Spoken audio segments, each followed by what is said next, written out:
দেখো, এরপরে শুভেন্দু অধিকারী যখন আমি কি বললাম, শুভেন্দু অধিকারী তো ভয়তে যায় না, তাও অনেক জেড প্লাস নিয়ে যাওয়ার পর ইতিপূর্বে পশ্চিমবঙ্গে একাধিক জায়গা থেকে তাড়া খেয়েছে। ফলে ও আরও তাড়া খাবে। 2026-এর নির্বাচন যত আগে আসবে, হ্যাঁ, ও তো পাগলের মতো, কুকুরের মতো অনেকগুলো বডিগার্ড নিয়ে ঘুরছে, নিরাপত্তা নিয়ে ঘুরছে বলেই তো বড় বড় কথা বলতে সুবিধা হচ্ছে। যখন জনগণের সামনে সাধারণ মানুষের কথা বলতে এমনি যাবে, মানুষও ছিঁড়ে গুঁড়ে খেয়ে নেবে। দেখুন, প্রথম কথা বলবো, হ্যাঁ, যে খগন মুর্গে তিনি বিজেপির সাংসদ, তার সাংসদ হিসাবে তিনি পরাজিত। তার কারণ বিজেপির এই বাংলায় প্রথমে 18টা এমপি ছিল, পরবর্তীকালে সেটা 16টার মতো আরও এমপি হয়েছে, দুবার তারা লোকসভায় জিতেছে এবং বর্তমানে তাদের 77টা বিধায়ক। তারপরে দিল্লি তাদের সরকার, ভারতবর্ষের বহু রাজ্যে তাদের সরকার। তারা বাংলার মানুষের জন্য করেছেটা কি? এই ক্ষোভ মানুষের মধ্যে ছিল। দার্জিলিংয়ে বারবার বিজেপি জিতেছে, মালদায়ও বিজেপি জিতেছে। জেতার পরে সেই এলাকার যদি কোনো কাজ না করে, তারপর সেখানে ভাঙন হয়, তারপরে সেখানে যদি মানুষ তলিয়ে যায়, মানুষ অধিকার থেকে বঞ্চিত হয়, আর বাংলা কথা বলার অপরাধে এই বাংলার মানুষ যখন গুজরাটে গিয়ে মার খাচ্ছে, হরিয়ানায় মার খাচ্ছে, দিল্লি মার খাচ্ছে, উত্তরপ্রদেশে মার খাচ্ছে, প্রাণ যাচ্ছে, এই দেশের মানুষ শ্রমিক হিসাবে গিয়ে তাদের খুন হতে হচ্ছে, তাহলে তো এই মানুষগুলো তাদের প্রতি ক্ষোভটা উগরে দেবে। কারণ তোমরা আমাদের ভোটে জিতেছো, তোমাদের সরকার দিল্লি, তোমাদের সরকার গুজরাটে, তোমাদের সরকার তো উত্তরপ্রদেশ, তোমাদের সরকার তো হরিয়ানা, দিল্লি। তারপরে আমাদের দেশের মানুষ, আমরা কি অন্যায় করেছি, কেন মার খাবো, আমাদের মানুষ কেন খুন হবে, এর জবাব তো তোমাদেরই করতে হবে। সুতরাং ইট মারলে পাটকেল খেতে হয়, সেই অবস্থায় বিজেপিরা পড়েছে। তো আমি বলতে চাই আপনাদের মাধ্যমে, এখান থেকে শুভেন্দু অধিকারী, খগেন মুর্মু থেকে শুরু করে, আপনার শ্রমিক লাইডি থেকে শুরু করে, অর্জুন সিং থেকে, দিলীপ ঘোষ থেকে, সুকান্ত মজুমদার থেকে, সজল ঘোষ থেকে, বিজেপির তামাম বাংলার সমস্ত নেতাদের হুঁশ থাকা দরকার যে বাংলা দেশের স্বাধীনতার পথ দেখিয়েছে। এই বাংলার মানুষ ভারতবর্ষের সংবিধান রচনার মধ্যে অংশগ্রহণ করেছিল। এই দেশের মানুষ সারা পৃথিবীর কাছে মিলন তিথি হিসাবে স্বীকৃতি পেয়েছে। সেই বাংলার যদি বদনাম হয়, সেই বাংলার যদি কলঙ্কিত করে, তাহলে বাংলার মানুষ কি চুপ করে থাকবে? আর কতদিন নীরব থাকবে? তাই তারা হাতে পাচ্ছে না, পাতে কামড়াচ্ছে, সহজে ভদ্রভাবে বলে কোনো দিকে হচ্ছে না, এবার সামনে পেয়েছে ছিঁড়ে খাচ্ছে বাঘের মতো। বাঘ যেমন ক্ষুধার্ত থাকলে ছাগল, গরু, মানুষ, কুকুর, ভেড়া, ছাগল যা পায় তাই ছিঁড়ে খায়। এখন বাংলার মানুষ চারিদিকে মার খেয়ে খেয়ে, গালাগালি শুনে, ধাক্কা খেয়ে, বেইজ্জত হয়ে তারা এত ক্ষুধার্ত হয়ে গেছে যে বিজেপির নেতাদের সামনে পেলেই ছিঁড়ে খাচ্ছে। ফলে বিজেপির নেতাদের এখানে যারা বাংলায় যারা বিজেপির রাজনীতি করতে চাইছে, তাদের হুঁশ থাকা দরকার। অনেক হাজারো রাজনৈতিক দল আছে, সেই দল করেন, বিজেপি কেন করতে যাচ্ছেন? আরএসএস কেন করতে যাচ্ছেন? যে আরএসএস বিজেপি সাম্প্রদায়িক দাঙ্গায় ভারতবর্ষের শিরোনামে আছে, যারা বাংলার মানুষের সঙ্গে প্রতারণা করেছে, খগেন মুর্মু বা বিজেপি নেতাদের তো লজ্জা থাকা দরকার। এরাই তো বলেছিল হার আদমি কা অ্যাকাউন্ট মে 15 লাখ আয়েগা, হ্যাঁ, সবকা সাথ সবকা বিকাশ। এরাই তো বলেছিল যে হ্যাঁ, বেটি বাঁচাও বেটা বাঁচাও। আজ বেটিও বাঁচছে না, বেটাও বাঁচছে না, সবাই খুন হচ্ছে, সবাই ধর্ষণ হচ্ছে। আজ বেটিও বেটার কারোর অ্যাকাউন্টে 15 লাখ আসেনি। কালা ধান আয়েগা, সে কালো ধানের নাম করে বিজেপির নেতারা হেলিকপ্টার চড়ছে, সারা দেশ ভ্রমণ করছে, আয়রন করা জামা প্যান্ট পরছে। বাংলার জন্য তারা কি করেছে? দুবার তাদের এতগুলো এমপি হলো, এতগুলো এমএলএ, কিন্তু বাংলার জন্য তারা কি করেছে? একটা প্রুফ দিতে পারবে? তাহলে 2026 আবার কোন আশা করছে তারা তাদের ভোট নেবে? আবার বাংলার মানুষের সরকার বানানোর জন্য বলছে। আপনারা জানেন, একাধিক কেন্দ্রীয় সরকারের বিভিন্ন প্রকল্প বাংলার কথা বলেছিল, রেল থেকে শুরু করে, হসপিটাল থেকে, চাকরি থেকে, শিক্ষা থেকে, স্বাস্থ্য থেকে, কর্মস্থান থেকে, কোন কাজটা বাংলার মানুষের জন্য করেছে? একটাও কাজ করেনি।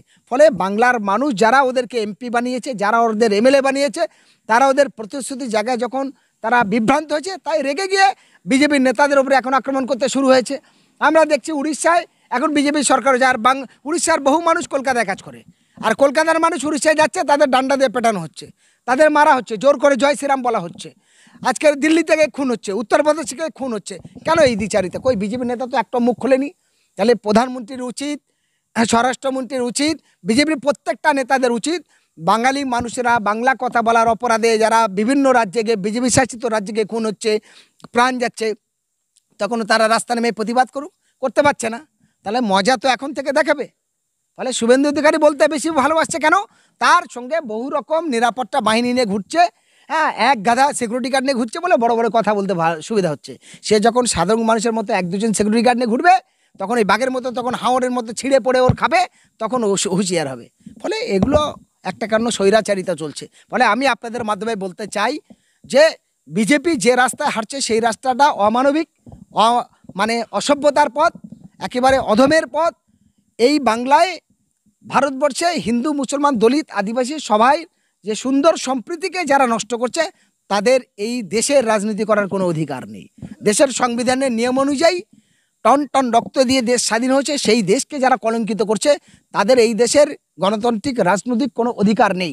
আমি বাংলা সহ গোটা ভারতবর্ষের মানুষের কাছে বলবো, ইভেন বিহারের যে নির্বাচন হচ্ছে তাতে বলবো, এই সাম্প্রদায়িক স্বৈরাচারী ফাসিস্টবাদ বিজেপির নেতারা কোটি কোটি টাকার মালিক হবে, আর গরিব দলিত আদিবাসী অন্য মানুষেরা ধর্ম এবং রাজনৈতিক হিংসায় জর্জরিত হবে। এই দুটো জিনিস একসঙ্গে চলতে পারে না। তাই বাংলার সংস্কৃতিকে সঠিক জায়গায় পৌঁছানোর জন্য 2026-এ যেন বিজেপিরা জিরো হয়, এবং বাংলার বিকল্প অন্য যে স্বৈরাচারীরা হয় তারাও যেন পরাস্ত হয়, আর মানুষের ঐক্যবদ্ধভাবে মিলনতীতি যাতে গড়ে, ভালোবাসার ভ্রাতৃত্ববোধ রক্ষা রেখে সরকার তৈরি হয়। বহুদিন হয়েছে, তাই আমাদের বিশ্বাস এবার তো বাংলা পারবে। গণতন্ত্রের নামে যারা দলতন্ত্র দাপট করছে তাদের পরাজিত করে স্বাধীন মানুষ বাঁচবে। আপনি বলতে চাইছেন যে সাধারণ জনগণের উপরে যেমন অত্যাচার করছে বিজেপি, এবার সাধারণ জনগণ ক্ষুব্ধ হয়ে তাদের উপরে মানে সেই এটাই আবার তাদের উপর প্রকাশ করছে নাকি, এইটা বলতে চাচ্ছেন আপনি? একদম একদম, আমি সেটাই বলতে চাইছি। কারণ বিজেপি, এই বাংলার মানুষ তাদের তো 77টা এমএলএ বানিয়েছে। এই বাংলা তো বিজেপিকে গতবারে 18টা, এবারেও 16টা এমপি বানিয়েছে। কিন্তু এই বাংলার জন্য 10 বছর তারা রয়েছে, এবং এতদিন ধরে বিজেপি যে এত শক্তি পেয়েছে, বাংলার জন্য কি করেছে? আরও বাংলার মানুষ প্রতিনিয়ত খুন হচ্ছে, আরও বাংলার মানুষ দুমতো অন্যের জন্য, কাজের জন্য বিভিন্ন রাজ্যকে তাদের প্রাণ যাচ্ছে। তখন বাংলার এই বিজেপি পাঁচাটাগুলো, আরএসএসের এই দালালগুলো, এই চিটিংবাজ বিজেপি নেতাগুলো কোথায়? তারা তো রাস্তায় নামে না যে কেন বাঙালিকে খুন হবে, কেন বাংলা ভাষা বলার অপরাধে তাদের মারবে, এরা তো প্রতিবাদ করছে না। ফলে তারা তো এখন ওদের সামনে পেলেই মারবে, এটা তো স্বাভাবিক। স্বাভাবিক, জুতো ছেলে মারবে, কেউ ঢিল ছেলে মারবে, ইট ছেলে মারবে, ছেলে মারবে, দা ছেলে মারবে, কুড়ুল ছেলে মারবে, এটা স্বাভাবিক। কারণ বিজেপির নেতারা শেখাচ্ছে। তারা খাওয়া দিতে পারছে না, কাজ দিতে পারছে না, চাকরি দিতে পারছে না, অথচ ধর্মের হিংসায় বলছে যার যা বাড়ি আছে সনাতন হিন্দু ভাই, তোমার বাড়ি অস্ত্রশস্ত্র নিয়ে তৈরি থাকো, মুসলিম দেখলে পেটাও, অমুক দেখলে পেটাও, তুমুক দেখলে পেটাও। আর যখন একজন হসপিটালে মানুষ রক্তের জন্য ছটফট করছে, অপারেশন পেশেন্ট, তখন কিন্তু বলছে না যে এই রক্তটা কার, দেখে নাও, মুসলমানের রক্ত হলে নিও না, দলিতদের হলে নিও না, আদিবাসী রক্ত হলে নিও না। যে দলিত আদিবাসীদের ভারতবর্ষের তাদের ধর্মীয় অধিকার দেয় না বিজেপি আরএসএস।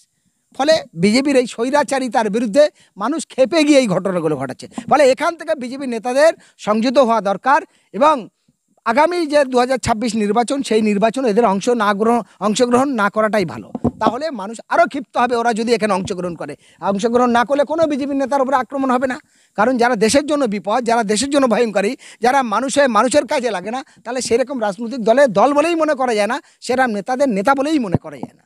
পশ্চিমবঙ্গে শুভেন্দু অধিকারী যেমনভাবে মুসলিম হিন্দু করছে প্রতিদিন, এবং একটা দাঙ্গা বাঁধানোর চেষ্টা করছে, তাহলে কি নেক্সটে শুভেন্দু অধিকারী পালা বলে মনে করে? দেখো, এরপরে শুভেন্দু অধিকারী যখন আমি কি বললাম, শুভেন্দু অধিকারী তো ভয়তে যায় না, তাও অনেক জেড প্লাস নিয়ে যাওয়ার পর ইতিপূর্বে পশ্চিমবঙ্গে একাধিক জায়গা থেকে তাড়া খেয়েছে। ফলে ও আরও তাড়া খাবে। 2026-এর নির্বাচন যত আগিয়ে আসবে, হ্যাঁ, ও তো পাগলের মতো, কুকুরের মতো অনেকগুলো বডিগার্ড নিয়ে ঘুরছে, নিরাপত্তা নিয়ে ঘুরছে বলেই তো বড় বড় কথা বলতে সুবিধা হচ্ছে। যখন জনগণের সামনে সাধারণ মানুষের কথা বলতে এমনি যাবে, মানুষ ওর ছিঁড়ে গুঁড়ে খেয়ে নেবে। ওর মাথার ঠিক নেই, ওর মাথার ট্রিটমেন্ট করানোর জন্য পাবলিক তৈরি হয়ে আছে। ঝেঁটা, জুতো, ইট, বালি যা পাবে তাই দিয়ে মারবে। ওকে শুভেন্দু অধিকারী রেহাই পাবে না। সেই শুভেন্দু অধিকারী মহেশতলায় যে ঘটনাটি ঘটেছিল, সেখানে তিনি পরিদর্শনে গিয়েছিলেন, সেখানে কিন্তু বিজেপি মহিলারা তারা ঝেঁটাপেটা করে তাকে তাড়িয়েছিল।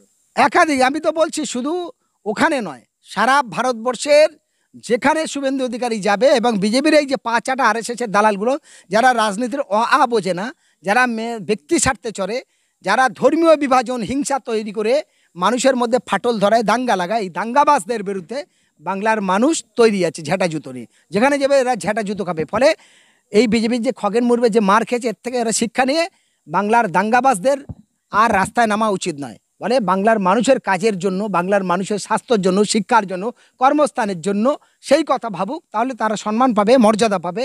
আর সাম্প্রদায়িক বিজেপি নিয়ে আবার যত উস্কানিমূলক কথা বলবে, হিংসার কথা বলবে, খুনোখুনির কথা বলবে, তত আরও বেশি মার খাবে। কারণ বাংলার মানুষ এখন হাহাকার, বাংলার কোনো শিল্প নেই, ভালো কাজ নেই। আর দিল্লি সরকার, কেন্দ্রীয় সরকার বাংলার জন্য কিছু করেনি, তারা সর্বনাশ করেছে।